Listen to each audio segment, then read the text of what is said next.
just a whole ass mood today with the chaos that's going on. Hi guys, my name is Taylor and welcome back to my channel if you've been here before, and if not, welcome. I need to make an introduction because it's not just me. Prince, come here. Come here. Boy. So, if you see these guys ever, this is Prince and he is my baby boy. Alright, Prince, I'm going to back up. And then we have Lego. This is Lego. Say hello to the people, Lego. I know, this is Lego. Short for Legolas from Lord of the Rings. And so if you see them ever, those are my puppers that are going crazy now because I gave them attention. Well, I know I haven't posted anything in a very, very, very long time. Partially because I could not find my charger for my camera, and partially because life, as everybody knows, the past few months has just been completely chaotic, and it's been 2020. So today I thought that a good reintroduction back into my channel would be to go over Samhain because it is coming up, and I'm actually recording this on Mabon, which is really kind of funny to me, but I didn't really have a lot of time to prepare for Mabon, and I personally don't go that far out into Mabon as I would as Samhain. So, to jump into kind of a little history lesson about Samhain, it is a Celtic holiday. It is one of the Celtic fire festivals. Right back in ancient Celtic days, what would happen is during the day, during the last harvest, the families would burn a hearth fire. So for those of you that aren't aware of hearthcraft, ooh, there's a fly, of hearthcraft, hearthcraft is spirituality based throughout your home. So a hearth fire would be the heart of the home, which is the fireplace, and that fire, so that's the hearth fire. They would let it burn throughout the day, and then at night the entire community would get together and they would have a community fire celebrating Samhain.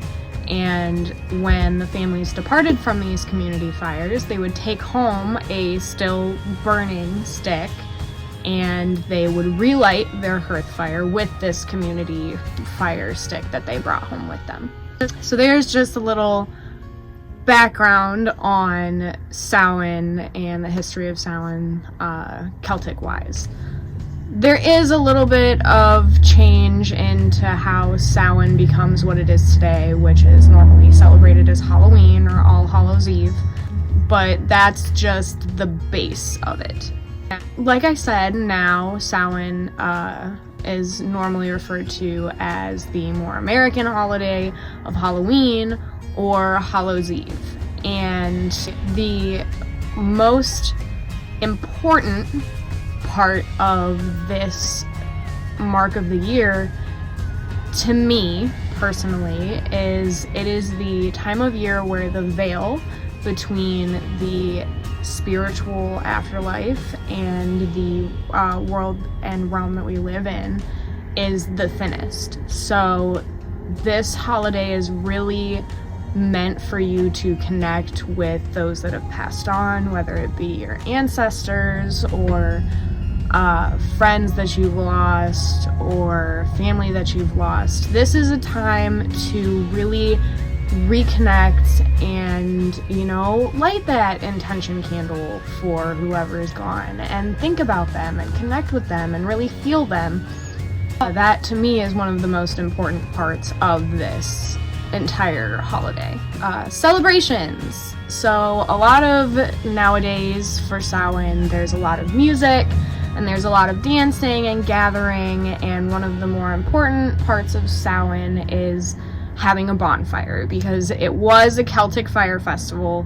That's what it bases from, and that fire has a lot of meaning behind it, and it's really just the tie-in, like with how American Thanksgiving, you have Thanksgiving dinner. Well, with Samhain, you have a bonfire. Now, if you don't have the means to go and have a giant bonfire or get together with people, if you're super busy, that's completely fine. Light a candle or put some loose incense in your cauldron and light that with a coal. And it's really just the little things that you can do to make yourself happy and celebrate in a way that fits for you right now. There are a couple of plants that I wanted to bring up because they are really important in my eyes in this holiday that are used. Rosemary, and for those of you that don't know, rosemary helps with your memory. So really connecting to those people that are gone, have some rosemary in your tea, use it in your cooking. I know some people throw rosemary into their incense.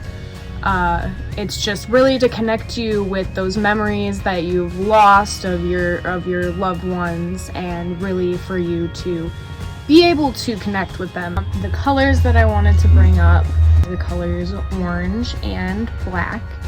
If you don't know what those colors connect to, you can go back to my last video on the uses of colors in spellcraft.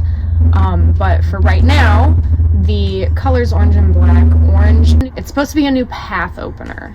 So for me, when you're trying to connect to the things in the past of your life, another really important thing to keep in mind is because you're connecting to them and having those memories, maybe you're not thinking about them in the way that you were before, and maybe the thought and thinking about all of these things that have happened or the things that you miss can open up a new path for you moving forward.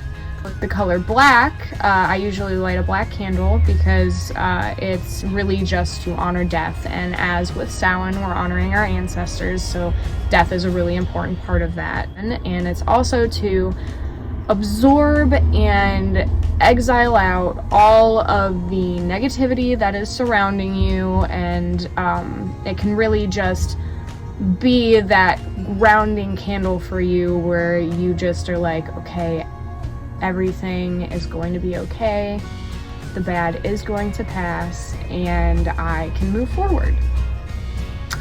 So that is my little to-do on Samhain and Samhain celebrations.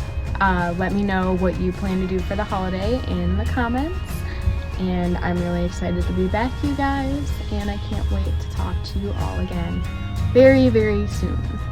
So, bye!